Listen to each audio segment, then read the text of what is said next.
The key thing about me is that I'm a very lucky person because I'm involved in lots of international smart city standards and smart city good practice organisations. So I get the chance to go around the world and learn from lots of people and try and keep it all here.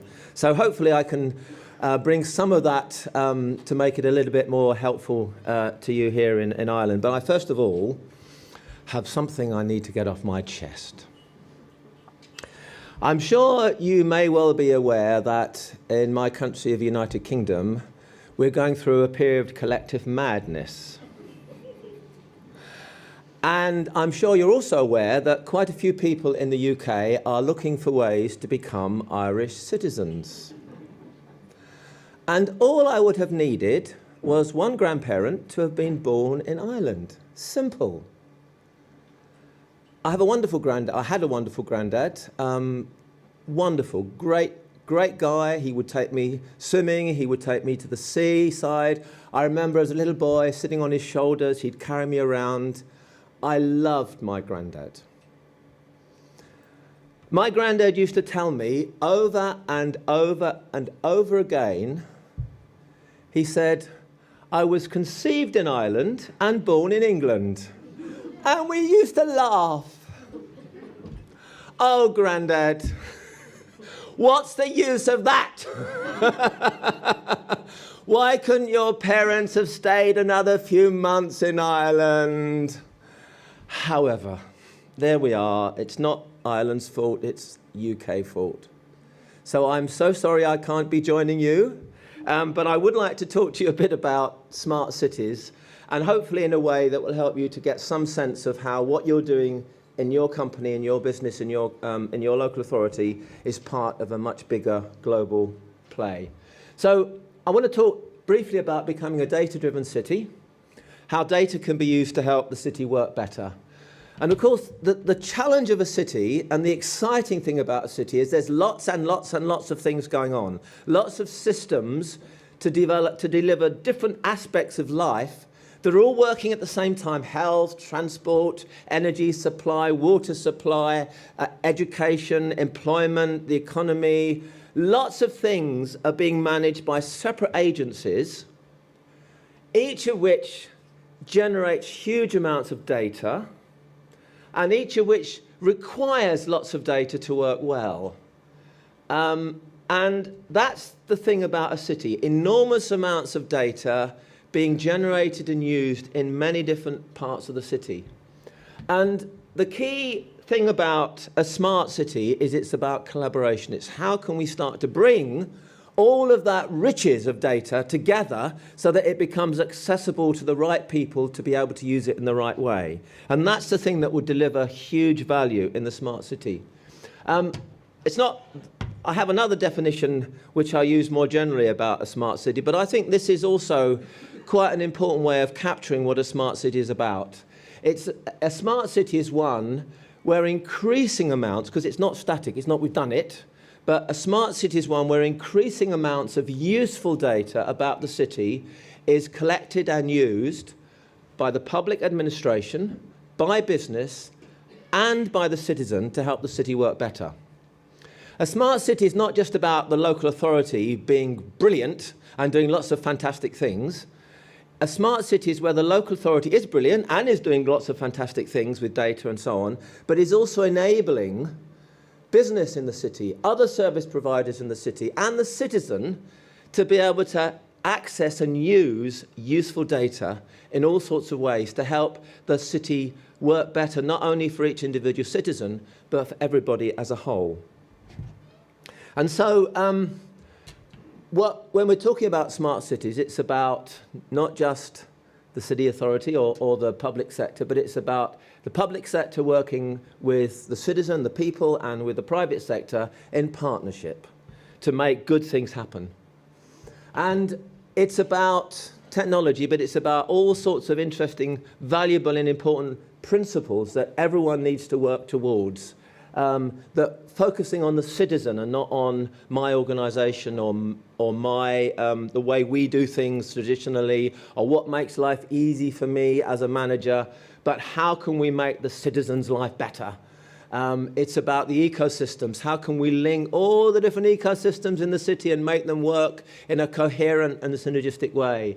It's about city as a platform, which I'm going to be talking about later. And all sorts of other really, really important principles that if everyone can agree on, that will help things to move forward. And so I'm going to be talking about two things very quickly, just high level. Two things which cities everywhere are beginning to implement, but where there's a lot further to go, and where what you need to be doing is doing what you're doing now, recognizing what the potential is in the future. So I'm going to be talking about city data platform, and I'm going to be talking about a city digital twin. Let's start with the city data platform. So what makes sense is all of this data that's being developed by many different agencies in the city at the moment is stored in many different corners. And it's very difficult to know what's there and how to get hold of it and what the conditions of use are because it's so fragmented. And so many cities are recognizing that there's huge value in finding out a way that you can bring all of that data to become accessible and usable from one place. It may not all be stored in one place, but where there's one place you can go to find out what's available and to be able to easily access it. And so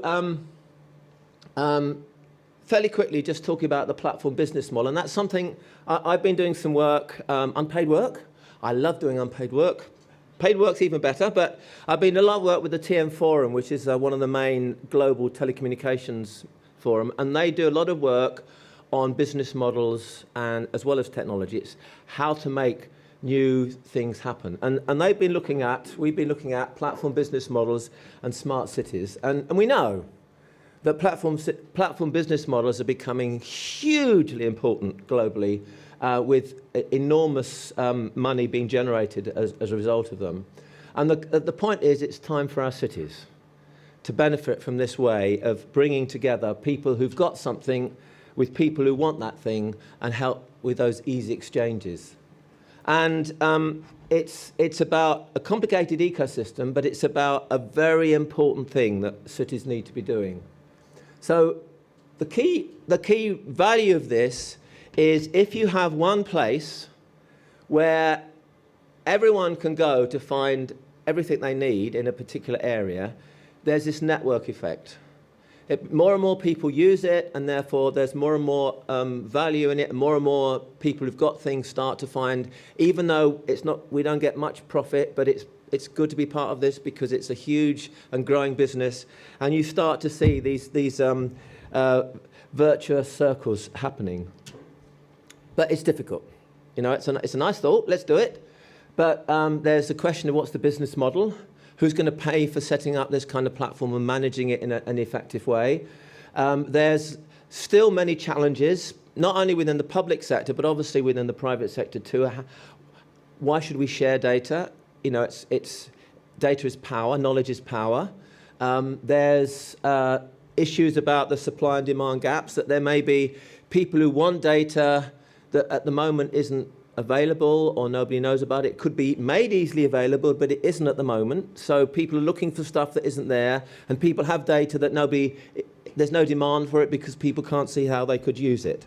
So there's that, and then because of all of that, we find it's a challenge. How can we get this platform going? I won't go into the details of this, but really what we're looking at is a single place for a city that enables buyers and sellers, and that's not necessarily financially exchanging, but it's in some way exchanging value about it, even if it's purely, thank you very much, but some way that people who want something, who could use it, can find it, and people who've got that thing can get the value that they need back from it. Oops, you can't see this very well, ha ha ha.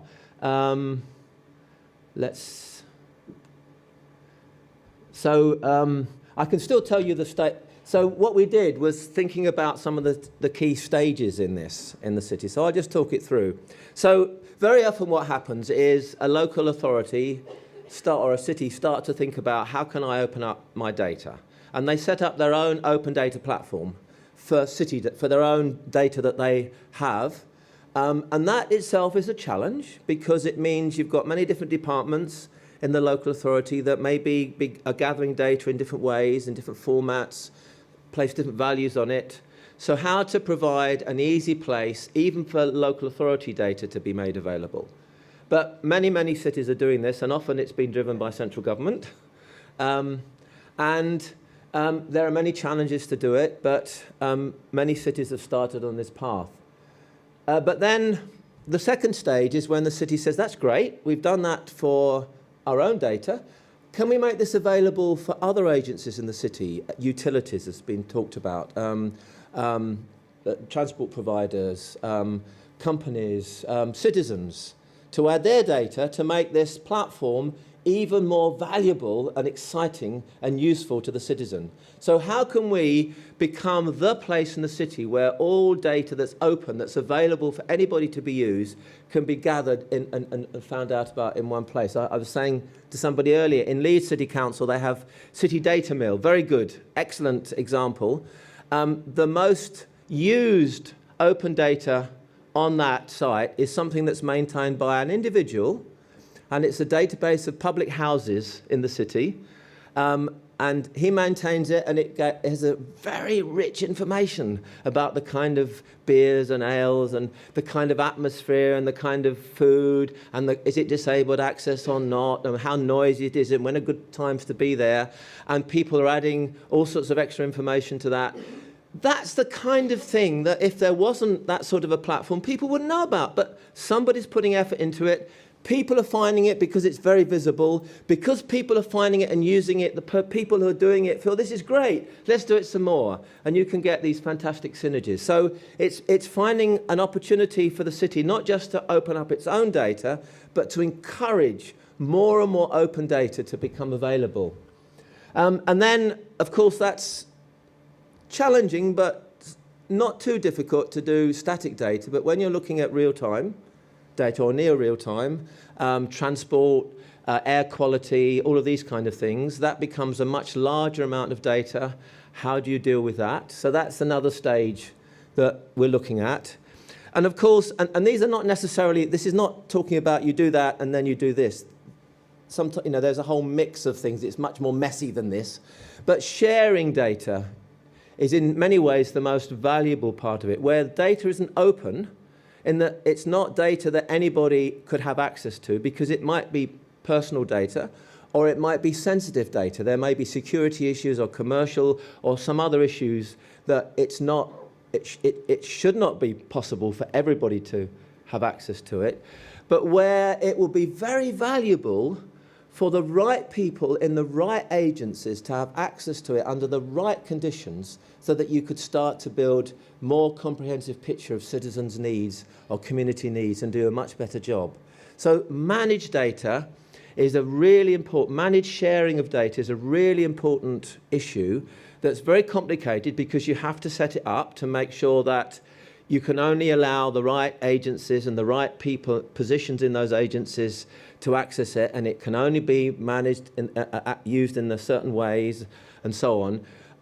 But that's very, very important, and many cities are looking at that. And then the kind of the thing that at the end of it is about commercial data.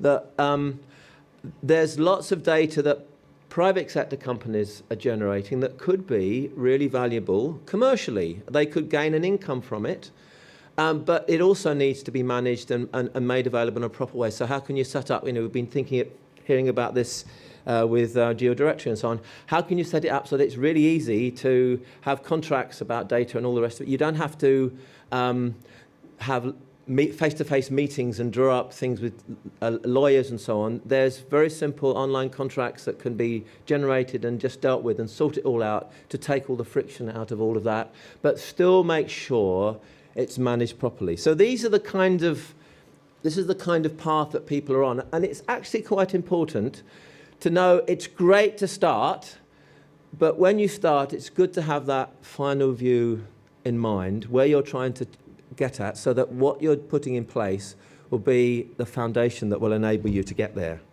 So we did a little bit of work in the TM Forum trying to look at the different kinds of stakeholders. I won't go into this, but part of this is about, it's not necessarily right, it probably isn't right for the city council itself to manage, to run that platform, because it's not necessarily very unlikely to be within the competence of the public sector.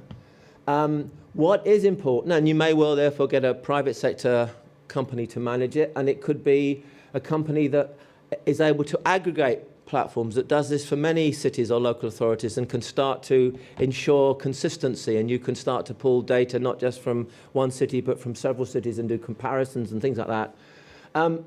The platform curator is the key role of the local authority, which is to understand what are the data needs in your city. What does the citizen need to know about what's happening? What does business, different kinds of business, what do retail sector, what do transport providers need to know in order to do a great job for enabling their city to work well? Who might have that data or might easily be able to generate that data? And how can we start to incentivize those people to begin to make this platform really useful and have lots of good data and lots of exchanges on it? And so you may well look to seeing private sector companies manage it, but the key role of the local authority is to really think long and hard about how it can enable much better data use within the city. There's a whole set of, again, I won't go into all of these. There's formats, there's all sorts of technical standards, the buying and selling, pricing, contracts, data protection, regulations and good practice. And therefore, in many ways, it's actually a very useful, it'll be a very useful thing to have a few expert providers to manage this platform, because these are not things, even if you wanted to just have it as your own business to do it and you weren't interested in being on the platform for any other reason, but there are so many complicated things to understand about this, the technical, the formats, the legal regulations, how you can make sure that you comply with GDPR and all the rest of it. These are things that it's worth having an expert company handle to make sure it can ensure that everything's been done in the right way. So in the TM Forum, we did quite a bit of work looking at different stakeholder groups, business capabilities, technical capabilities, open APIs. Unfortunately, we've taken it to this stage, and I'm hoping we can start to take it to the next stage. There is useful information, and I'd be happy to share that with people who'd like to know more. But the key issue really is there's a lot of questions the city administration needs to ask. And the one thing I'd say as a kind of, almost as a close to this bit, is that one thing we did do in the TM Forum is seeing this as a great model for cities, as a platform model. We looked at various different, there's a number of different things, like you probably have heard of the business model canvas, where businesses are able to develop business plans and so on very easily. There's a number of versions of this for platform businesses which enable, which provide a very simple, easy, transparent process to help businesses work out how they could manage a platform business model. And so what we've done is we've taken something called the Platform Design Toolkit, which is there. It's it's on an open license for anybody to use it. And what we've done is we've said, how could this be useful to help a city start this process of understanding the ecosystem and the drivers to get such a thing in place? We've done it with the City of Cambridge in the UK, and we are looking for other cities now to go through this process, where it gives you a very simple high-level way of mapping your different kinds of stakeholders who have data or who need data, of mapping their motivations, why they would want to share it, why they want to use it, what are the requirements that each of them have in order to be able to do that, and how do those requirements and motivations vary from when you first set it up to as the platform becomes more mature, and what different things need to be put in place. So it's a very good first go at starting to put in place the roadmap and the business case for a local authority putting resources into making this thing work well. And if anyone's interested, I'd love to talk to you later. So just one example, I was in Hefei about 9 months ago. A big city, every city is big in China. I think it's 9 million population. Nobody's heard of it, but a fantastic city. And they put in place a big data office to do this in the city about a year beforehand, which spent time finding out what data was available and collecting it all together. Now, what they did, which I thought was brilliant, I mean, they showed it to me and it was all in Chinese and I can't read Chinese, so it was frustrating. But what they did was they spent some time in consulting with many stakeholders. What are the top 100 problems that we have in our city? And then they went out with focus groups. They narrowed it down to what are the most important 60 of those problems. They then had on the web, they had people voting. And they then got the top 10, and they've kind of got, obviously, it's not just the top 10 they're interested in. And they then set up these competitions that we know of, that you do, where it says, here are these top 10 problems we've got. We've got data that would help.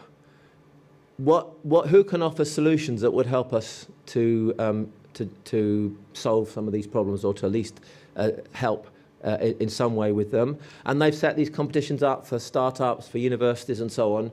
And I think this is really fantastic, because it's meant that there's a city, it's doing its best to bring data together, but it's really focused on working out how data can be used by everybody, not just the city council, but by everybody in solving those city problems. So, digital twin, how are we going? Great. You may have, who's heard of digital twin? It's one of these buzzwords that some people are putting, and you've heard about it really. It's about a digital replica of physical assets, processes, people, places, systems and devices that can be used for various purposes. So it's about how can you take a physical thing or a process or something and describe it digitally to enable you to do useful things with it. And it can be a city. Now, that's a very, a rough thing. But you have digital twins of a whole city, and you can take that to very, very detailed level, but where the whole city, and you've been 3D, but it's not just about a 3D map, because 3D is one way you can display a digital twin to help people visualize it, but it's about how you can bring the information about the city, the spatial dimensions, the way people move through the city, the way air moves through the city, pollution moves through the city, transport moves, all of these different things, how you can describe that digitally to allow you to help manage the city better. So it could be a whole city, or it could be traffic lights.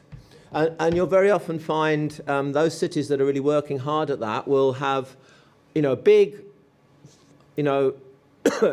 model of the whole city, but you can drill down and drill down and drill till you come to the real detail of it, so that you can take a traffic light, and I've seen much more detailed things, you can kind of explode the traffic light and see what are all the parts that are needed, so that, because you might have different traffic lights in different parts of the city or something. So if a traffic light isn't working, you'll see on the big thing, a traffic light's not working, where it is, you'll see who are the engineers or people who could fix it, that are closest to it, that could do it, but you'll also be able to see what's gone wrong and which parts are needed. It's that particular traffic light with that particular system in, and these are the things they need to have to go and fix it. So you can look at every level of scale in delivering this sort of a digital twin. So we've been I've been, in the standards work, we've been calling it city information modelling, but it's just really another name for the same thing. So that's the definition we've come up with. It's the development of a digital representations of a city, and that's, say, representations, because for different purposes you might need a different way of putting it together, but digital representations of a city made up of large quantities of geolocated data, often including real-time data, which enable better city planning and management. That's our definition. If you've got a better one, tell me, because we're trying to get this as clear as possible. And it says the geolocated data is provided using an integration of building information modelling, BIM, and geographic information systems. The real-time data is obtained through extensive use of IoT sensors within the city, Developing and using a digital twin of a city involves handling large amounts of data from many sources, which is generally brought together using cloud computing, and artificial intelligence is often used to generate and evaluate different scenarios based on the city digital twin to help manage the city better. So it's kind of trying to give, there's other things that I need too, but to try and give a sense of what you're talking about when you're trying to implement this. And here's another way of kind of describing it, where building information modelling allows you to develop unstructured data about every aspect of the built environment. Geospatial data helps you to locate that built environment precisely within the city, but also provides lots of additional information about the demographics and all sorts of other things, including real-time data about air quality and so on. Then Internet of Things enables you to capture that real-time information. Cloud and edge computing enables you to bring that information together from sensors and other devices in the right sort of format, and then take it to look at with big data, pulling it all together, pulling it apart, learning from it, and using that learning to help manage and plan the city's development in the future. So that's what we're talking about when we talk about digital twins. It helps me in planning because it shows me before it's built. I can have these 3D models which will give a sense of what it might look like, and that means I can bring that very easily to all sorts of stakeholders who may not be very good at reading architectural drawings but can much better understand the impact it might have on their lives and work out which of different scenarios might be better. And it can show me which is the cheapest, which is the most expensive, which is the most carbon neutral, which is the one that's most people friendly, most this friendly. You can look at all different sorts of things. You can look at if you're going to change something, and you can also look at if there's a flood. How fast, if there's a flood of this amount, how fast will the water reach this place? Which roads are going to be submerged? So they can't be used to evacuate. Which roads or other transport ways will continue to function? What sensitive infrastructure facilities are there that could be damaged if we don't look out for it under these sorts of conditions? So you can start to do all sorts of interesting evaluations of what you need to do to make that city work better in the future. But it's also important in terms of real-time management. You can see much more easily what's happening in the city right now and what's the likely consequence if we don't deal with it.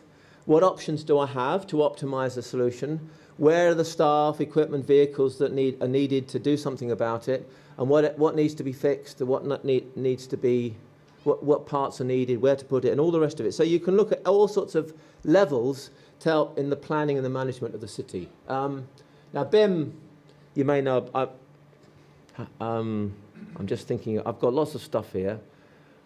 You know about building information modelling. Traditionally, you had computer-aided design, which helped individuals design things. With BIM, it enabled all of that to be shared so that when you were building something, you had all the different, maybe 100 different companies could all have access to a common model of what was being constructed, so that if anything changed, everybody would immediately have the update and know the impact on what they need to do. If they were going to move the door, then the people or change the dimensions, then the people who made the doors would know immediately, and the people who are going to put in the wiring would know they needed to put the wiring in a slightly different way because the door's not going to be quite in that place. Everybody would know. And that was really made a big difference in terms of the actual construction. But of course, then you're able, as you're starting to add more and more data, it's not just about the shape and the material and the cost. You can also start to look at things like lifetime cost. How much will it cost to maintain that thing? What about if we use different materials in terms of the heating, lighting, cooling costs? What impact is that going to have over the next 20, 25 years? What about maintenance? If we do it in this way, will it make maintenance more expensive or cheaper? How can we make sure we design it to enable the maintenance costs to be more affordable in the lifetime? So you're starting to see, once you've got that initial, and you might think of it as a 3D drawing or a visualization of the building, but once you've got that, you're wanting to add more and more and more data into it. And then the next stage, which they're very much looking at, is how are people going to use that building? So what do we know in good practice about what's a really good work environment? And in terms of if we design it in this way, where it's maybe a bit cramped, it's going to save money. But on the other hand, we know that people are going to be less productive. So how can we manage the use of the space to ensure that we can support people working more productively, people learning? So at a school, how can you design a school to enable the people to learn better, to have a much better learning environment, but also those who are teaching or those who are other staff in the school to be able to do their work better. So how can you bring all of that into the overall design using good practice and looking at the overall costs to make sure you come up with something that's not just the cheapest way to build it now, or even the cheapest way to manage it longer term, but actually the most effective way of designing it. And then, of course, within that, that's where you have IoT and so on, because these things and other ways of data, you then can test your model. Were we right? This is what we assumed. This is what's happened. As we use this building, are our assumptions proving correct? Do we need to update our models? And you can really start to get much more better evidence-based understanding of design that is, based on this this model of the building. And of course, you could, yes, I am wrapping up. I am. So, and the point about that is actually the value is often much more in understanding how well that works for the people who are going to use it. And to do that, you're having to put lots and lots and lots of data, different kinds of data from many different sources together based on that digital representation to learn from it. So there's a number of steps, and I won't go into this, but you'll hopefully have a chance to see this. These are the city information modelling things. We've been trying to understand who are the different stakeholders that might value this sort of representation of the city.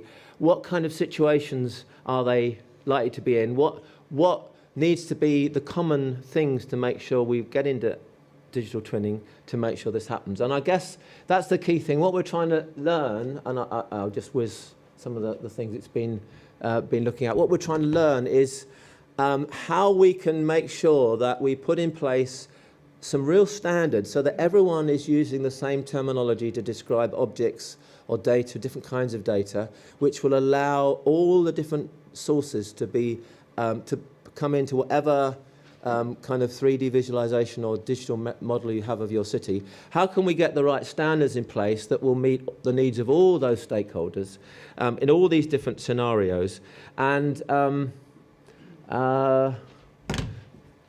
this is a journey, and I guess again it's saying that digital twin, you don't have to have it doesn't have to be all singing and all dancing to start with, but it's a very good path for a local authority to start down to get a sense of how we can start to use these digital representations in planning and management, but doing it in such a way that you're looking to the future and making sure you're designing it to allow more and more data to be brought in that can help you to manage your city better in the future. Thank you.